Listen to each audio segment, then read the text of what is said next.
President Trump talked about what comes next for Mr. Musk, and specifically which parts of the government he'll target next.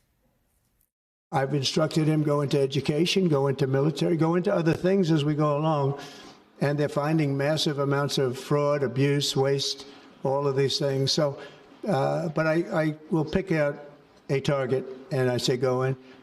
There could be areas that we won't, but I think everything's fertile. You know, we're a government. We have to be open. I want to emphasize three things that you just heard from President Donald Trump. First, he says Musk's next targets will be education and the U.S. military. Second, President Trump says he picks the targets. And third, he said a government has to be open. Well, I could not agree more. And that is why when you hear President Trump talk about massive amounts of fraud, abuse, and waste that DOJ has found, you need to remember that they are not showing us any of their work or their evidence. Donald Trump and Elon Musk could call a news conference whenever they want and show America step by step all the waste and all the fraud that they found that makes it necessary to shut down U.S. aid, or explain why they are doing it and not Congress. But so far, they haven't done a single thing like that. Today, Time magazine put Mr. Musk on its cover behind the president's resolute desk. Its report on Musk's influence reads this, in part, quote, no single private citizen, certainly not one whose wealth and web of businesses are directly subject to the oversight of federal authorities, has wielded such power over the machinery of the U.S. government. We got a lot to cover, boys and girls, and I got a great squad here to do it tonight. Anthony Fisher is here. It's his first time. Let's see how he does. MSNBC Daily senior editor Ron Insana, who you have met many, many times, CNBC senior analyst and CEO of the iFi.ai, and Paul Rykoff, who you haven't seen in a while, but I'm thrilled you're back, CEO of Independent Veterans of America and host of the Independent Americans podcast, and Steve Bodo, former Emmy-winning executive producer of The Daily Show. Steve, I turn to you first. Yeah. Any American would say, let's get rid of fraud and waste in the government. It's not working for me. It's too bloated. We all agree on that. Yeah, no one likes waste, fraud, and abuse. No one likes them. But what is the argument for why Elon Musk is doing it? There's a proper legal way to do this through Congress. Yeah, they don't want to do that. They Why? don't want to submit because they don't want to submit to any authority other than themselves. They don't want to acknowledge any power other than their own. And the Republicans in Congress aren't going to make them do it. So they go on like this.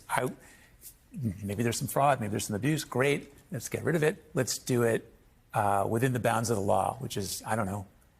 I'm old-fashioned that way. You know? Okay, but here's what's crazy. Republicans control Congress. It's not like Donald Trump has to say, let's keep this in the White House. Let's keep this in the executive branch because I can't trust them over on Capitol Hill. He's got Congress. But Congress doesn't have itself. Congress, the Republican-led Congress, is beholden to Donald Trump. They live in fear of him. They know that any bucking of his orthodoxy will lead to a primary challenge, and keeping their jobs is paramount rather than keeping the authority that the Constitution affords them. It's Article 1. I mean, this is the power of the purse resides entirely with Congress, and yet somehow they've abandoned entirely the responsibility that goes along with whether or not you authorize, appropriate, and fund entire departments. No one has. The president himself cannot shut a department that has been authorized, appropriated for, and funded by Congress. There is no statutory capability there. But if you're Congress, I go back to this. Why would you give up your own power, right? If they want to shut down USAID, if they don't like how it spends its money, go for it. They've had ample opportunity to do so, but they're not.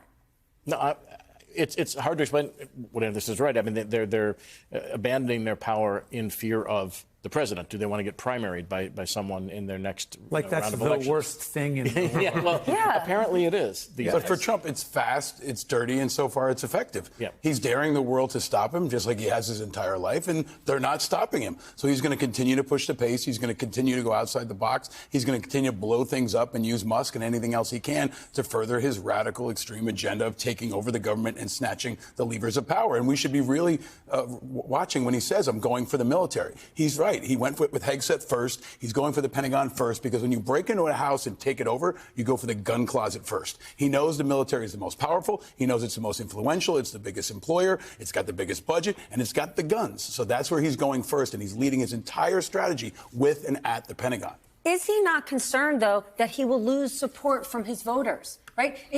When you heard about why people were voting for Donald Trump, right, whether it was they were tired of wokeness or it was immigration or it was inflation, I didn't hear anybody saying, let's take down the Pentagon. I don't think he cares about that. I don't think he cares about the midterms either, because he's thinking about what he's going to do right now and in the next 6 months. And I think that's where the Democrats are flat-footed. They're talking about the midterms. Think about all he can do in the next 30 days. So he may not even care about the midterms and wants to go for a third term. He talked about that today. So he's not abiding by any norms, any regulations, any guardrails, because they're not stopping him. Doesn't seem like a voter-oriented mentality. That's really not, I think, what's on their mind. What's on their mind is like, we're going to do what we're going to do, and no one's going to stop us, and we're going to establish that dominance, and that's the game. Yep. I don't think that it's just Democrats that are flat-footed. I think Republicans are flat-footed too. Because even though he said, I'm going to do all these things, and Elon Musk said, we're going to do all these things, I don't think they really anticipated that they meant it and that they were going to do it this haphazardly and this quickly. I think they're compliant.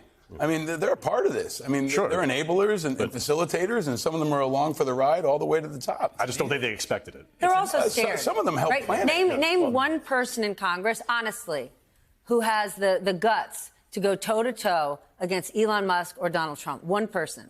The only one Republican. The only one we saw that surprised us was Mitch McConnell voting against Hegseth.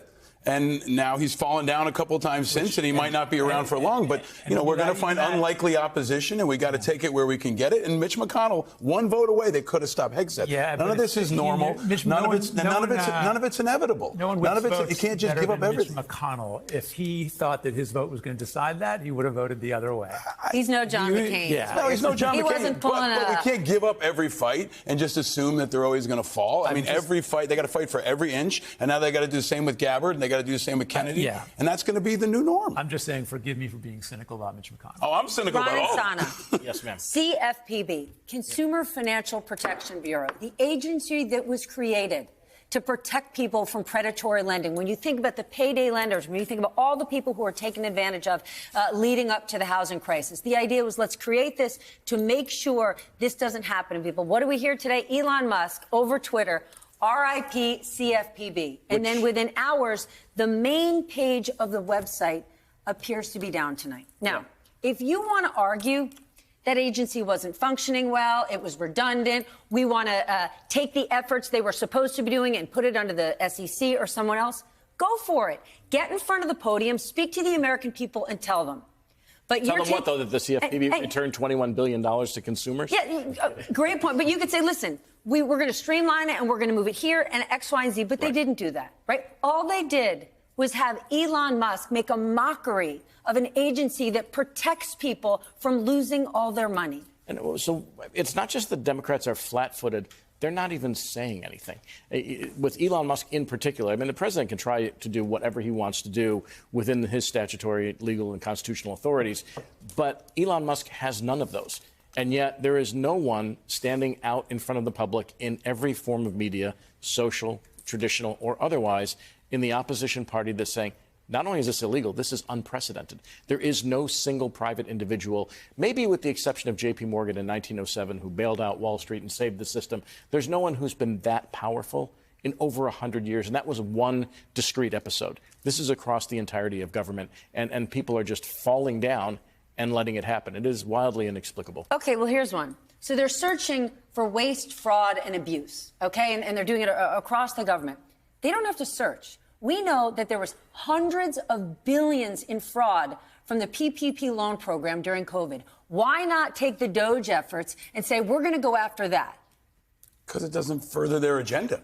I mean, they want to go for the heart of the government and take the levers of power. That's why they're starting with Treasury. That's why they're starting with Defense. They've just started to get their claws into the Department of Veterans Affairs, which should alarm everybody because they've got medical data. They know where people are buried. They know who got abortions at the VA. And it's also a massively large agency that can change culture and employs hundreds of thousands of people. So they're going for the heart first because they want to take custody of all of it. Then they can get to PPP and education and everything else. That's going to be easy once you take down the Pentagon. I mean, you have to go back to 2015. Steve Bannon said this explicitly when Donald Trump was running. Yep. Deconstruct the administrative state. This is it. I mean, this is what he was talking about since this process started. It was fleshed out in Project 2025, which is now being borne out in front of our very eyes. None of